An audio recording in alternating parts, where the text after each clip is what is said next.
കരുനാഗപ്പള്ളി CPM-ലെ വിഭാഗീയതയെ തുടർന്ന് area committee പിരിച്ചുവിട്ടു. CPM സംസ്ഥാന സെക്രട്ടറി MV ഗോവിന്ദന്റെ സാന്നിധ്യത്തിൽ ചേർന്ന യോഗത്തിലാണ് തീരുമാനം. പ്രവർത്തകർ പരസ്യ പ്രതിഷേധവുമായി തെരുവിലിറങ്ങിയ സാഹചര്യത്തിലാണ് സംസ്ഥാന നേതൃത്വത്തിന്റെ ഇടപെടൽ. CPM സംസ്ഥാന സമ്മേളനം കൊല്ലത്ത് നടക്കാനിരിക്കെ കഴിഞ്ഞ ദിവസങ്ങളിലുണ്ടായ പരസ്യ പ്രതിഷേധങ്ങൾ പാർട്ടിയെ വലിയ പ്രതിസന്ധിയിലേക്കാണ് എത്തിച്ചത്.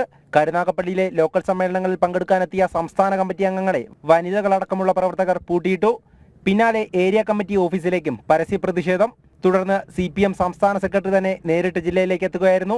അടിയന്തരമായി ജില്ലാ സെക്രട്ടേറിയറ്റ് യോഗം ചേർന്നു. പിന്നാലെ ജില്ലാ കമ്മിറ്റി യോഗവും. വിഭാഗീയതയിൽ ഉൾപ്പെട്ട ജില്ലാ കമ്മിറ്റി അംഗം PR വസന്തനും സംസ്ഥാന കമ്മിറ്റി അംഗം സൂസൻ കോടിയും ഉൾപ്പെടെ യോഗത്തിൽ പങ്കെടുത്തു. കരുനാഗപ്പള്ളി ഏരിയ കമ്മിറ്റി പൂർണ്ണമായും പിരിച്ചുവിടുവാൻ യോഗത്തിൽ തീരുമാനമായി.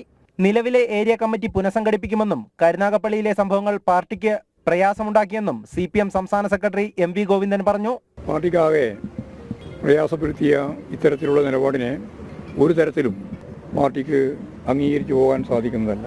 തെറ്റായ ഒരു പ്രവണതയും പാർട്ടി വെച്ചു പൊറിപ്പിക്കുകയും ചെയ്യില്ല. തെറ്റുതിരുത്തൽ പ്രക്രിയയിലൂടെയാണ് പാർട്ടി ഓരോ ദിവസവും, ഓരോ മാസവും, ഓരോ വർഷവും കടന്നുപോയിക്കൊണ്ടിരിക്കുന്നത്. സ്വാഭാവികമായിട്ടും ഉണ്ടായ ഈ പ്രശ്നങ്ങളെല്ലാം ഗൗരവപൂർവ്വം ചർച്ച ചെയ്ത് നിലവിലുള്ള കരുനാഗപ്പള്ളി ഏരിയ കമ്മിറ്റി പൂർണ്ണമായ അർത്ഥത്തിൽ തന്നെ പുനഃസംഘടിപ്പിക്കണം എന്നിപ്പോൾ തീരുമാനിച്ചിരിക്കുകയാണ്.